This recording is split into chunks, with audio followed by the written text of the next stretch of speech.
ये lesson number 8 twelfth class के लिए हम इसमें पढ़ेंगे विद्रोही तेवर और उसके बाद। विद्रोही तेवर में क्या हुआ, हम इसमें आए हुए थे और उसके बाद। ये कश्मीर के अंदर है विद्रोही तेवर। इस माहौल में 1987 के विधानसभा चुनाव हुए। आधिकारिक नतीजे बता रहे थे कि नेशनल कॉन्फ्रेंस और कांग्रेस के गठबंधन को भारी जीत मिली है।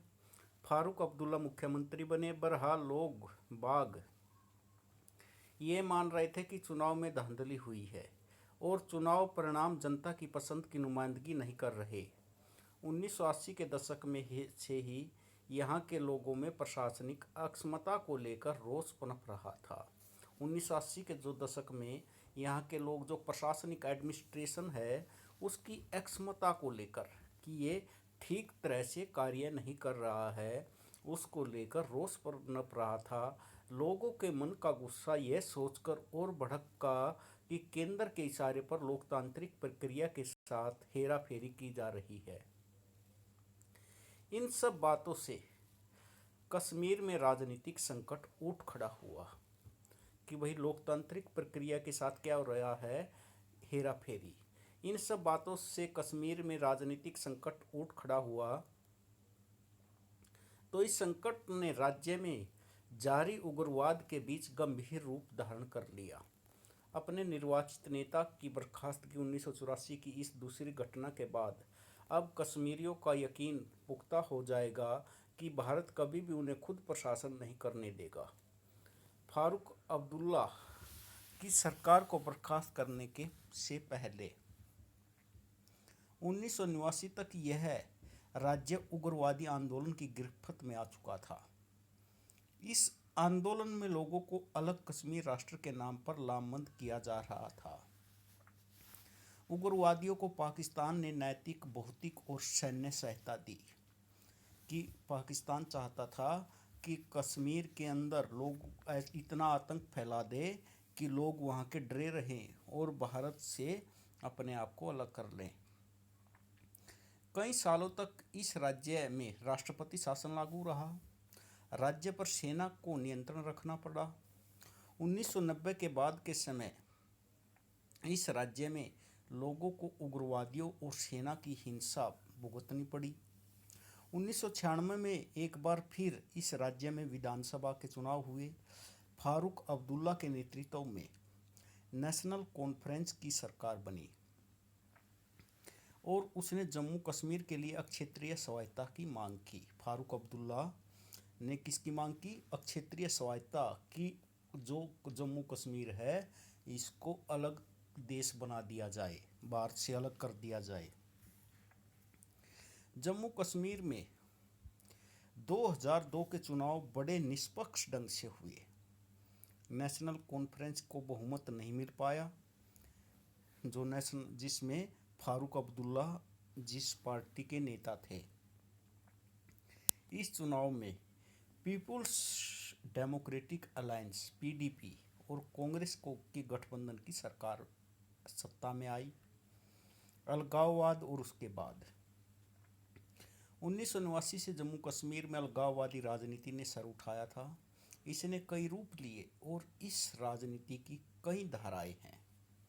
1989 में जब अलगाववादी राजनीति ने सर उठाया तो इस राजनीति की कई धाराएं, इसने कई रूप लिए। अलगाववादियों का एक तबका कश्मीर को अलग राष्ट्र बनाना चाहता है, यानी एक ऐसा कश्मीर जो न पाकिस्तान का हिस्सा हो और न भारत का। कुछ अलगाववादी समूह चाहते कि कश्मीर का विलय पाकिस्तान में हो जाए। अलगाववादी राजनीति की एक तीसरी धारा भी है। इस धारा के समर्थक चाहते हैं कि कश्मीर भारत से संघ का हिस्सा रहे, लेकिन इसमें कश्मीर भारत संघ का हिस्सा रहे लेकिन उसे और स्वायत्तता दी जाए। स्वायत्तता की बात जम्मू और लद्दाख के लोगों को अलग अलग ढंग से लुभाती है। इस क्षेत्र में लोगों की एक शिकायत उपेक्षा भरे बर्ताव और पिछड़ेपन को लेकर। इस वजह से पूरे राज्य की स्वायत्तता की मांग जितनी प्रबल है उतनी प्रबल मांग इस राज्य के विभिन्न भागों में अपनी अपनी स्वायत्ता को लेकर है। शुरुआती सालों में उग्रवाद को लोगों का कुछ समर्थन हासिल था, लेकिन जब यहाँ के लोग शांति की कामना कर रहे हैं, केंद्र के ने विभिन्न अलगाववादी समूह से बातचीत शुरू कर दी। अलग राष्ट्र की मांग की जगह अब अलगाववादी समूह अपनी बातचीत से भारत संघ के साथ कश्मीर के रिश्ते को पुनर्भाषित करने पर जोर दे रहे हैं। जम्मू कश्मीर बहुलवादी समाज और राजनीति का एक जीवंत उदाहरण है। वहाँ धार्मिक, सांस्कृतिक, भाषाई, जातीय और जनजातीय यानी हर तरह की विभिन्नताएं हैं। साथ ही राजनीतिक आकांक्षाएं भी एक सी नहीं हैं। एक ही तरह है इस राज्य में विभिन्नताएं और इसी के अनुकूल अलग अलग राजनीतिक आकांक्षाएं हैं, तो दूसरी तरफ संघर्ष और तनाव की स्थितियां भी बदस्तूर कायम हैं। लेकिन इन सब के बीच राज्य की बहुलतावादी धर्मनिरपेक्ष संस्कृति अधिकांशतः अक्षुण्ण बनी हुई है। पर यह सारी बात तो सरकार अधिकारियों ने नेताओं और आतंकवादियों के बारे में है, कश्मीरी जनता के बारे में कुछ क्यों नहीं कहता। लोकतंत्र में तो जनता की इच्छा को महत्व दिया जाना चाहिए। क्यों मैं ठीक कह रही हूँ न। अब है पंजाब के बारे में कि पंजाब के अंदर फिर जम्मू कश्मीर के बाद पंजाब की बारी है। पंजाब में क्या हुआ? 1980 के दशक में पंजाब में भी बड़े बदलाव आए। इस प्रांत की सामाजिक बुनावट विभाजन के समय पहली बार बदली थी। बाद में इसके कुछ हिस्सों में हरियाणा और हिमाचल प्रदेश नामक राज्य बनाए गए। इससे भी पंजाब की सामाजिक संरचना बदली। हालांकि 1950 के दशक में देश के शेष हिस्से को भाषाई आधार पर पुनर्गठित किया गया था, लेकिन पंजाब को 1966 तक इंतजार करना पड़ा। इस साल पंजाबी भाषी प्रांत का निर्माण हुआ, जिसमें राजनीतिक शाखा के रूप में 1920 के दशक में अकाली दल का गठन हुआ था। अकाली दल का एक क्वेश्चन आ जाए कि अकाली दल का गठन कब हुआ, तो 1920 के दशक में। अकाली दल ने पंजाबी सूबे के गठन का आंदोलन चलाया। पंजाबी भाषी सूबे में सिख बहुसंख्यक हो गए। इस जो पंजाबी भाषी सूबा था, इसमें सिख क्या थे?